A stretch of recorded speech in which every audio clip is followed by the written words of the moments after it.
February 21. From Leviticus. Then the Lord said to Moses and Aaron, "Give the following instructions to the people of Israel. Of all the land animals, these are the ones you may use for food.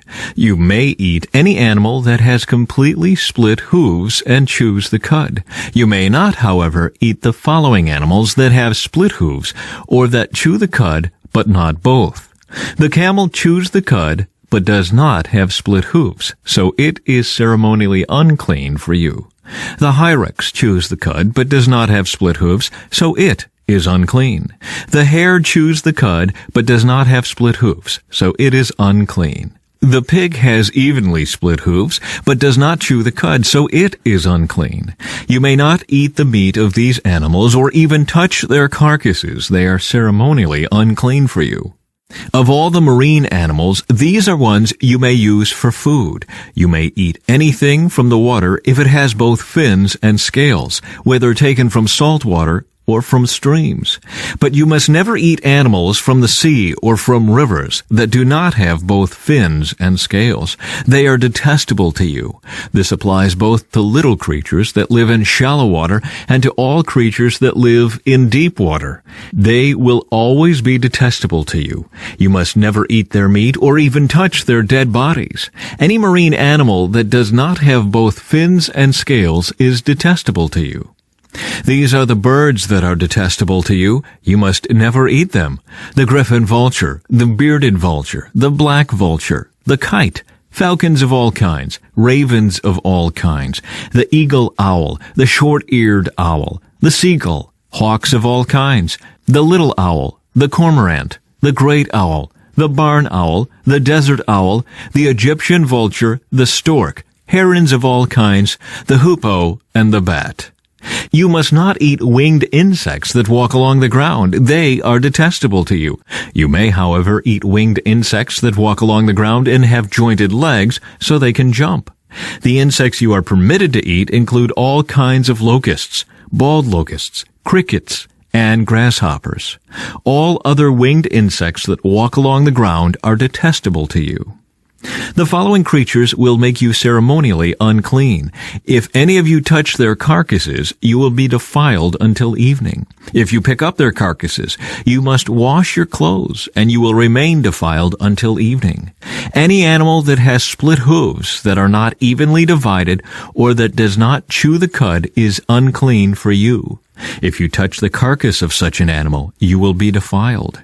Of the animals that walk on all fours, those that have paws are unclean. If you touch the carcass of such an animal, you will be defiled until evening. If you pick up its carcass, you must wash your clothes, and you will remain defiled until evening.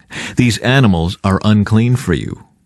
Of the small animals that scurry along the ground, these are unclean for you: the mole rat, the rat, large lizards of all kinds, the gecko, the monitor lizard, the common lizard, the sand lizard, and the chameleon. All these small animals are unclean for you. If any of you touch the dead body of such an animal, you will be defiled until evening. If such an animal dies and falls on something, that object will be unclean. This is true whether the object is made of wood, cloth, leather, or burlap. Whatever its use, you must dip it in water, and it will remain defiled until evening. After that, it will be ceremonially clean and may be used again. If such an animal falls into a clay pot, everything in the pot will be defiled, and the pot must be smashed. If the water from such a container spills on any food, the food will be defiled, and any beverage in such a container will be defiled. Any object on which the carcass of such an animal falls will be defiled. If it is an oven or hearth, it must be destroyed, for it is defiled, and you must treat it accordingly. However, if the carcass of such an animal falls into a spring or a cistern, the water will still be clean, but anyone who touches the carcass will be defiled. If the carcass falls on seed grain to be planted in the field, the seed will still be considered clean. But if the seed is wet when the carcass falls on it, the seed will be defiled. If an animal you are permitted to eat dies, and you touch its carcass, you will be defiled until evening. If you eat any of its meat or carry away its carcass, you must wash your clothes, and you will remain defiled until evening. All small animals that scurry along the ground are detestable, and you must never eat them. This includes all animals that slither along on their bellies, as well as those with 4 legs and those with many feet. All such animals that scurry along the ground are detestable, and you must never eat them. Do not defile yourselves by touching them. You must not make yourselves ceremonially unclean because of them. For I am the Lord your God. You must consecrate yourselves and be holy, because I am holy. So do not defile yourselves with any of these small animals that scurry along the ground. For I, the Lord, am the one who brought you up from the land of Egypt, that I might be your God. Therefore you must be holy, because I am holy. These are the instructions regarding land animals, birds, marine creatures, and animals that scurry along the ground. By these instructions you will know what is unclean and clean, and which animals may be eaten and which may not be eaten. The Lord said to Moses, "Give the following instructions to the people of Israel. If a woman becomes pregnant and gives birth to a son, she will be ceremonially unclean for 7 days, just as she is unclean during her menstrual period. On the 8th day, the boy's foreskin must be circumcised. After waiting 33 days, she will be purified from the bleeding of childbirth. During this time of purification, she must not touch anything that is set apart as holy, and she must not enter the sanctuary until her time of purification is over. If a woman gives birth to a daughter, she will be ceremonially unclean for 2 weeks, just as she is unclean during her menstrual period. After waiting 66 days, she will be purified from the bleeding of childbirth. When the time of purification is completed for either a son or a daughter, the woman must bring a 1-year-old lamb for a burnt offering and a young pigeon or turtle dove for a purification offering. She must bring her offerings to the priest at the entrance of the tabernacle. The priest will then present them to the Lord to purify her. Then she will be ceremonially clean again after her bleeding at childbirth. These are the instructions for a woman after the birth of a son or a daughter. If a woman cannot afford to bring a lamb, she must bring 2 turtle doves or 2 young pigeons. One will be for the burnt offering and the other for the purification offering. The priest will sacrifice them to purify her, and she will be ceremonially clean. From Mark.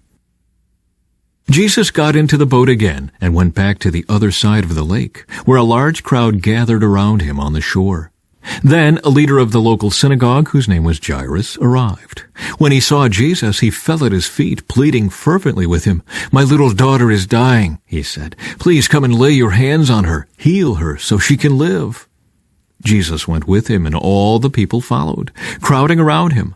A woman in the crowd had suffered for 12 years with constant bleeding.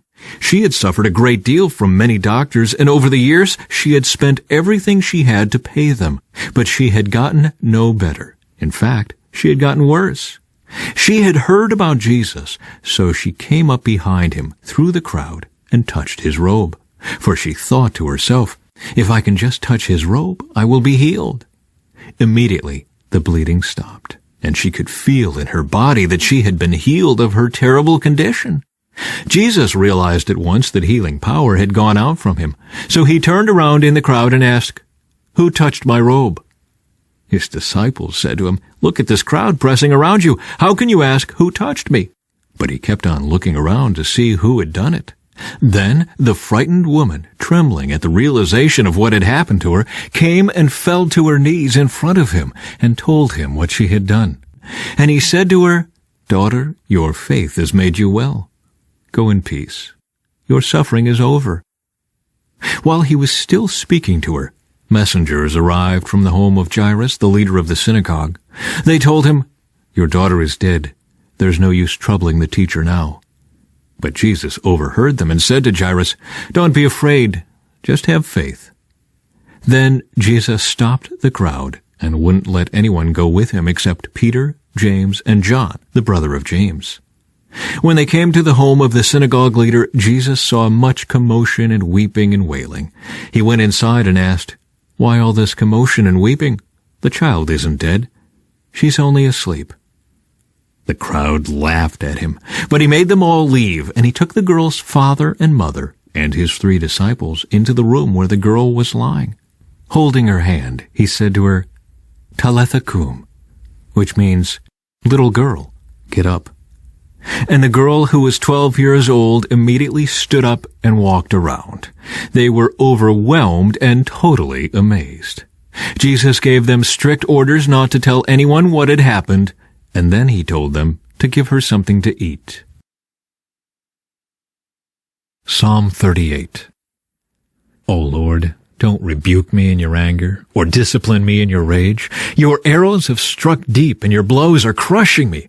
Because of your anger, my whole body is sick. My health is broken because of my sins. My guilt overwhelms me. It is a burden too heavy to bear.